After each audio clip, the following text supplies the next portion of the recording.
بسم اللہ الرحمن الرحیم الحمدللہ نحمده ونستعینه ونستغفره ونؤمن به ونتوکل علیہ ونعوذ باللہ من شرور انفسنا ومن سیئات اعمالنا من يهده الله فلا مضل له ومن يضلل فلا هادي له ونشهد ان لا اله الا الله ونشهد ان سيدنا ومولانا محمدا عبده ورسوله صلی اللہ علیہ وسلم وقد قال الله تبارك وتعالى في كلام المجيد والفرقان الحميد فاعوذ بالله من الشيطان الرجيم بسم الله الرحمن الرحيم لئن شكرتم لازيدنكم ولئن كفرتم ان عذابي لشديد صدق الله العظيم وقال رسول الله صلی اللہ علیہ وسلم خیرکم من تعلم القرآن وعلمه او کما قال علیہ الصلاۃ والسلام۔ محترم و معزز علماء کرام، قاضی کرام اور ائمہ کرام، میں اس قابل تو نہیں ہوں کہ آپ کے سامنے کچھ لب کشائی کروں، لیکن حکم ہوا ہے حکم کی تعمیل کے تحت اس لیے حاضر ہوا ہوں تاکہ آپ تمام کے جو نورانی چہرے ہیں جس کے متعلق اللہ کے نبی صلی اللہ علیہ وسلم فرمائے خیرکم من تعلم القرآن وعلمہ، تم میں سے بہترین شخص وہ ہے جو قرآن کو سیکھے اور سکھائے۔ تو تمام دنیا میں بسنے والوں میں سب سے بہترین لوگ جس کو اللہ کے نبی صلی اللہ علیہ وسلم فرمایا تو بہترین لوگوں کے چہرے بھی بہتر ہوں گے، بہترین لوگوں کے بہترین چہرے بھی ہوں گے۔ تو میں اس نیت سے بیٹھا، اس نیت سے یہ کیا کہ آپ کے بہتر چہروں کی زیارت کر کے میں اپنے دل کو سکون دوں، ورنہ اس قابل نہیں ہوں کہ میں آپ کے سامنے کچھ کہوں۔ لیکن فرمایا اسی کے آگے اللہ جو فرما رہے ہیں کہ لئن شکرتم لازیدنکم وَلَئِن كَفَرْتُمْ إِنَّ عَذَابِي لَشَدِيدٌ، کہ اگر ان چہروں کو دیکھ کر اگر میں اپنی نعمت کے پر شکر گزار نہ بنوں تو ظاہر بات ہے کفران نعمت اللہ کے پکڑ کا ذریعہ بن جاتا ہے۔ اس لیے اس نعمت کا جتنا بھی میں شکر ادا کروں وہ بہت ہی کم ہے اور قلیل ہے۔ اللہ مجھے اور آپ کو اس نعمت کے قدردانی توفیق نصیب فرمائے۔ لیکن فرمایا کہ بہترین نعمت کی قدر اس وقت ہے جب اس نعمتوں کے اندر ہمارا اور آپ کا تصرف ہو جائے۔ جو نعمت اللہ نے مجھے اور آپ کو دی ہے اس نعمت کی ہم قدردانی کریں۔ قدردانی یہ ہے کہ جو اللہ نے چیز مجھے اور آپ کو جو دی ہے خیرکم من تعلم القرآن وعلمہ، اس چیز کو اپنے زندگی کا مشعل راہ بنا، ایک ہماری زندگی نمونہ بن جائے، اور اس نعمت کے مل جانے کے پر ہم اطمینان بخش نہ ہو جائے، مطمئن نہ ہو جائے، بلکہ فکر مند ہو جائے۔ اور فکر مند ہونا چاہیے۔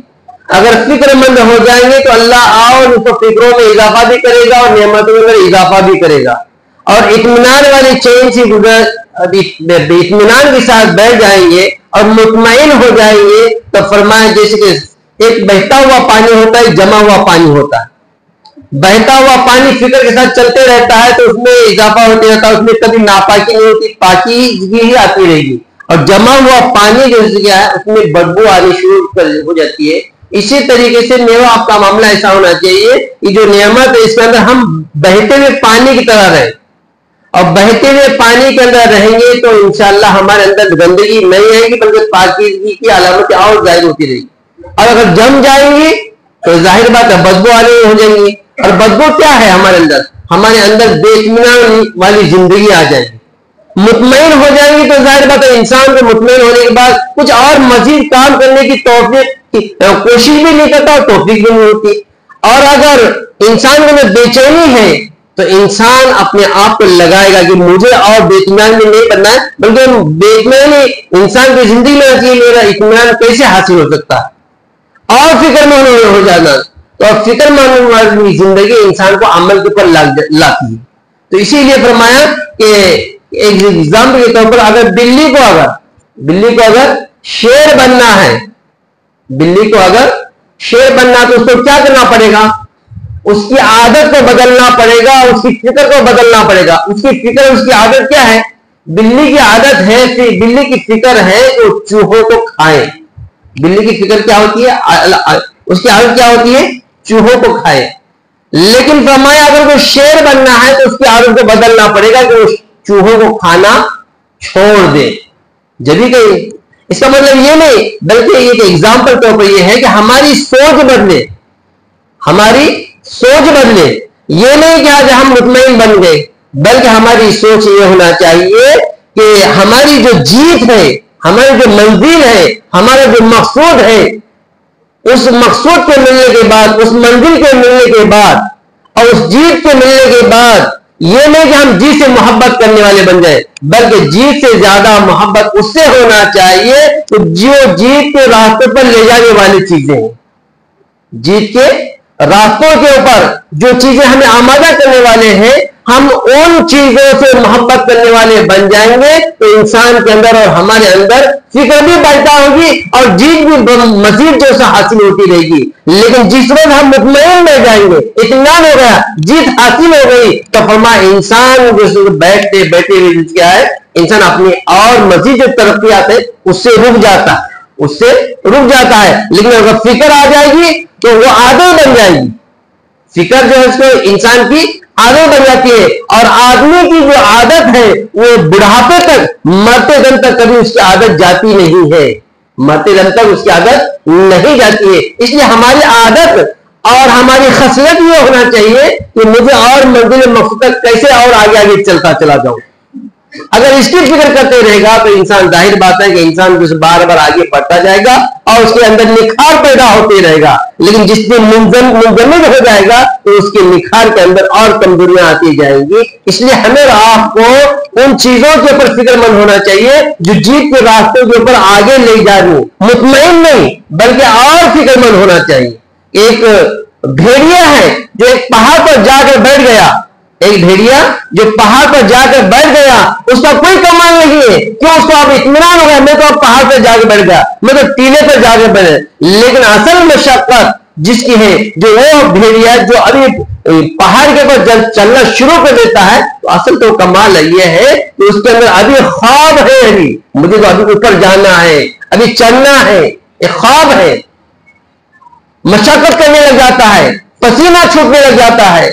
تو کہنے کا مقصد یہ ہے کہ ہم منزل پر نہیں بلکہ جو اوپر جو جانے سفر ہے، ہماری نظر اس سفر کے اوپر ہو جائے، منزل پر نہیں ہو جائے گی. اگر منزل پہ ہو جائے گی تو ہم اور آپ بے فکری کے عالم میں زندگی گزاریں گے. اور اگر سفر کی نیت کے ساتھ سفر کے اوپر ہماری نظر ہوگی، محنت اور مشقت کے اوپر اور مزید بڑھنے کی اگر فکر ہوگی تو ہمارے لیے جیسے کیا ہے یہ ہماری عادت بن جائے گی. اور انسان کو عادت ہمیشہ متفکر رہتی ہے، ہمیشہ انسان کو عادت متفکر رہتی ہے، اطمینان نہیں دلاتی.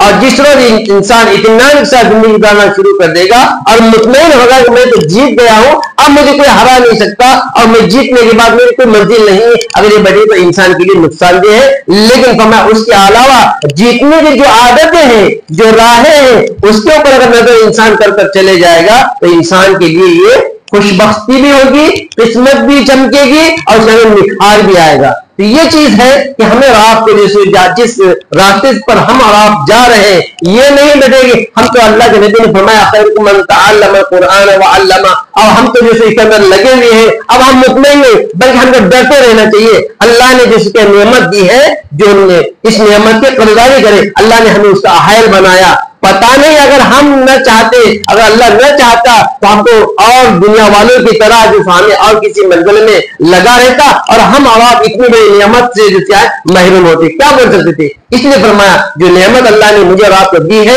خیرکم من تعلم القرآن وعلم، اس کے مطابق ہمیں اور آپ کو ڈھلنے کی اور ڈھالنے کی جس کو کوشش کرتے رہنا چاہیے. اس کے اوپر اللہ کا جتنا بھی شکر ادا کرے وہ کم ہے. اسی لیے میں نے قرآن کریم جو آیت میں پڑھی تھی کہ لئن شکرتم لازیدنکم ولئن کفرتم ان عذابی لشدید، کہ اگر میں نعمتوں کی تم شکر گزاری کرتے رہو گے تو اللہ تبارک و تعالیٰ اپنے نعمتوں میں اضافہ کرے گا اور ہم کو مخلوق کے اندر، ہمارے لوگوں کے اندر چلا پھرا کر اللہ اور ہم سے جیسے خدمت لے گا اور ہم کو خدمت کا موقع بھی دے گا. ورنہ اگر اس کی ناقدری کریں گے، مطمئن بیٹھیں گے تو فرمایا اللہ کا جو گرفت جو ہے یہ بڑی مضبوط ہوتی ہے، ہمیں نظر نہیں آتی اللہ کی لکڑی، اللہ کی جو ضرب لگتی ہے وہ ہمیں نظر نہیں آتی، اس لیے اس ضرب کے لگنے سے پہلے ہم ہوشیار ہو جائے، ہم باخبر ہو جائے کہ اللہ نے جو نعمت دی ہے اس کی قدر کرے. اگر قدر کریں گے اللہ ہمیں اور اس مرتے دم تک اسلام کے اندر لگائے گا بھی اور جوڑے رکھے گا بھی اور ثابت قدم رکھے گا.